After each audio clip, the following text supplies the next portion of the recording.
विपक्षी नेता विजय वडेट्टीवार के भाजपा में शामिल होने की अफवाहों पर भाजपा नेता सुधीर मुनगंटीवार ने प्रतिक्रिया दी है। उन्होंने कहा कि 2003 से राज्य विधानसभा के विपक्षी नेताओं के भाजपा में शामिल होने की परंपरा रही है, लेकिन मौजूदा विपक्षी नेता विजय वडेट्टीवार अब इस परंपरा को तोड़ने वाले हैं। शायद वो अंत तक कांग्रेस में ही रहने का फैसला किए हैं। माझ्यावर कोणती जबाबदारी नाही।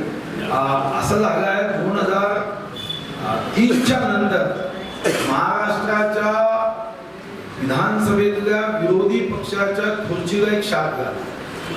तो शाप असा आहे की जो विरोधी पक्ष नेता म्हणून त्या खुर्चीवर बसतो, पहिल्यांदा नारायण राणे आले, सर्वात पहिले एकनाथ शिंदे जी आले, नाही एकनाथ शिंदे आता आले, पहिले नारायण राणे आले, मग विखे पाटील आले, मग एकनाथ शिंदे आले, मग अजित दादा। चारदा अशा घटना झाल्यामुळे लोकांना तसं वाटतं, पण माझा त्यांच्या शब्दांवर पूर्ण विश्वास आहे। ते एकवचनी आहे। त्यांनी सांगितलं की मरेपर्यंत मी पक्ष बदलणार नाही।